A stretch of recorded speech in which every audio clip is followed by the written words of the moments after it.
Hello বন্ধুরা, চলে এলাম একটি নতুন রেসিপির সাথে। আজকের রেসিপি কিন্তু চাল কুমড়ো শুক্তো। হ্যাঁ, আজকে একটু অন্যরকমভাবেই করছি, আর খুবই কম সময় ও খুব কম উপকরণ দিয়ে কিন্তু এই রেসিপিটা করা। অবশ্যই গরম গরম ভাতের সাথে দুর্দান্ত লাগবে। তো ভিডিওটা দেখতে থাকো, আর রেসিপিটা যদি ভালো লাগে অবশ্যই লাইক করবে, কমেন্ট করবে, সকলের সাথে শেয়ার করবে। এরকম নতুন নতুন রেসিপি পেতে অবশ্যই পেজটা ফলো করে নিও। যারা ইউটিউব থেকে দেখছো তারা অবশ্যই চ্যানেলটা সাবস্ক্রাইব করে নিও। চলো শুরু করি। প্রথমে দেখো, এখানে চাল কুমড়োগুলো লম্বা লম্বা করে কেটে নিয়েছি। সবই লম্বা লম্বা, উচ্ছের দানা ফেলে ওগুলো লম্বা লম্বা করে কেটে নিয়েছি। খুব একটা পাতলা করে নিই, মোটামোটাই রেখেছি। আলুগুলো কেটে নিয়েছি। তো সব সবজি কাটা হয়ে গেছে, চলো এবার রান্না চলে যাই। এখানে আমি একটা কড়াই বসিয়ে দিয়েছি, ফ্রাই প্যান। তো তেল দিয়ে দিলাম, যেহেতু সাদা তেলে রান্না করি। তেলটা গরম হয়ে গেছে। এবারে কিন্তু এই তেলের মধ্যে আমি প্রথমেই বড়িগুলো ভেজে নেব। শুক্তো মানে বড়ি উচ্ছে এটা তো লাগবেই। শুক্তোতে মানে বড়ি ছাড়া শুক্তো ভালো লাগবে না, আর উচ্ছে ছাড়াও কিন্তু ভালো লাগবে না। তো যাই হোক, এবার কিন্তু আমি বড়িগুলো ভাজা করে নেবো, একদম লাল লাল করে ভেজে বড়িগুলোকে তুলে নেব।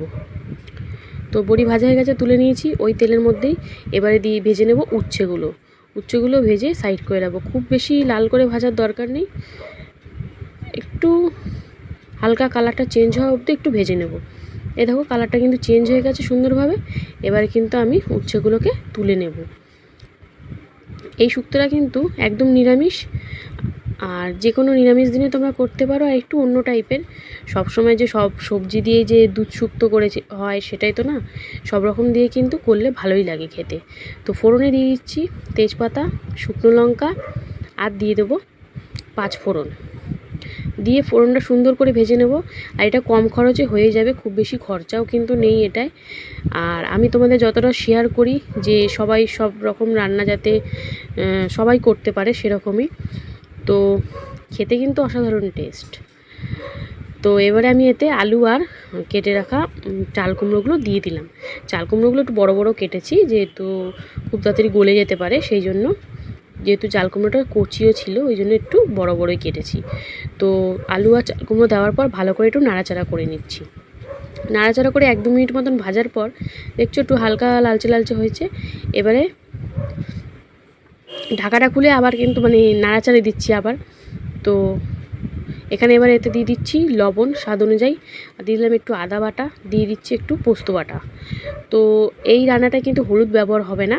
তোমরা যদি কেউ চাও যে দিতে পারো তো দিতে পারো, আমি এটা হলুদ ব্যবহার করব না। আর এতে কিন্তু দুধও ব্যবহার হবে না, নর্মাল যেরকম রান্না হয় সেরকমই হবে। তো আমি একটু পোস্ত বাটার জল একটু দিয়ে দিলাম, দিয়ে এবার কিন্তু ভালো করে মিশিয়ে নেব। একটু জিরের গুঁড়ো দিয়ে দিলাম। তো সব দেওয়ার পর ভালো করে মিশিয়ে নিয়ে, জিরে তোমরা বাটাও দিতে পারো, আমি গুঁড়ো দিলাম। তো এবার একটু 1-2 মিনিট মতন একটু কষিয়ে নেব ঢাকা দিয়ে। ফিরে এসেছি দেখো 1-2 মিনিট পর। যেহেতু চাল কুমড়ো দিয়েছি, চাল কুমড়ো আছে, লবণ দিয়েছি, ওই জন্য একটু জল ছেড়েছে। এই দেখো, দেখতেই পাচ্ছ তোমরা। এটা এতটা টেস্ট হয় যে গরম ভাতের সাথে কিন্তু দুর্দান্ত লাগে। তোমরা তো দুধ শুক্তো, ঝিঙে শুক্তো, আমি এই রেসিপিগুলো তোমাদের সাথে শেয়ার করেছি। তো এই শুক্তোটাও অবশ্যই একবার ট্রাই করে দেখতে পারো, খুব ভালো লাগবে। দেখো সুন্দরভাবে কিন্তু কষিয়ে নিয়েছি। এবার কিন্তু আমি এতে পরিমাণ মতন জল দিয়ে দেবো, যেহেতু আলু আর চাল কুমড়ো একটু সিদ্ধর ব্যাপার আছে। তো আমি এখানে রাঁধুনি বাটার যে জলটা সেটা দিয়ে দিলাম। রাঁধুনি বেটে একটু জল জলের মতন করে নিয়েছিলাম, ডাইরেক্ট রাঁধুনি বাটা পুরো দিইনি, একটু ছেঁকে দিয়েছিলাম। তারপরে এতে পরিমাণ মতন জল দিয়ে দিলাম। দিয়ে এবারে কিন্তু এটাকে সিদ্ধ হতে দেবো প্রায় 5 মিনিট মতন, যেহেতু অর্ধেক সিদ্ধ হয়েই গেছে। তো এবারে কিন্তু ঢাকা দিয়ে 5 মিনিট মতন একদম লো ফ্লেমে রান্নাটা করব। তো এই দেখো 5 মিনিট পর ফিরে এসেছি, একদম সুন্দরভাবে টকবক করে ফুটে গেছে। এবার দেখব আলু টালু সিদ্ধ হয়ে গেছে। এবারে আমি এতে ভেজে রাখা উচ্ছে আর বড়িটাও কিন্তু অ্যাড করে দিলাম। এটা একটু লাস্টের দিকেই করেছি। তারপরে একটু চিনি দিয়ে দিলাম ব্যালেন্স করার জন্য। তো ভালো করে নাড়াচাড়া দিয়ে আবার 1-2 মিনিট মতন কিন্তু এরমভাবেই রান্না করে নেবো। এই দেখো একটু ঝোলটা মরে গেছে, যেহেতু ঢাকা খুলে রান্না করেছি। আর শুক্তোটা একটু হালকা ঝোল ঝোল রাখতেই হবে, নাহলে ভালো লাগবে না খেতে। তারপরে নামাবার আগে একটু ঘি দিয়ে দিলাম। ঘিয়ের গন্ধ লাগলে শুক্তোটা আরও টেস্টি হবে। তো ঘিটা দিয়ে ভালো করে মিশিয়ে নিয়ে কিন্তু আমি গ্যাসের ফ্লেমটা অফ করে দেবো। ঘি দেওয়ার পর বেশিক্ষণ আলগা করে রাখলে আর বেশি ফুটালে কিন্তু ঘিয়ের যে আসল গন্ধটা সেটা কিন্তু বেরিয়ে যায়। তো চলো গ্যাসের ফ্লেমটা অফ করে কিন্তু এবারে আমরা নামিয়ে নেব। তো দেখতে পাচ্ছ আমাদের চাল কুমড়ো শুক্তো কিন্তু একদম রেডি। গরম গরম ভাতের সাথে পরিবেশন করো, দুর্দান্ত লাগবে।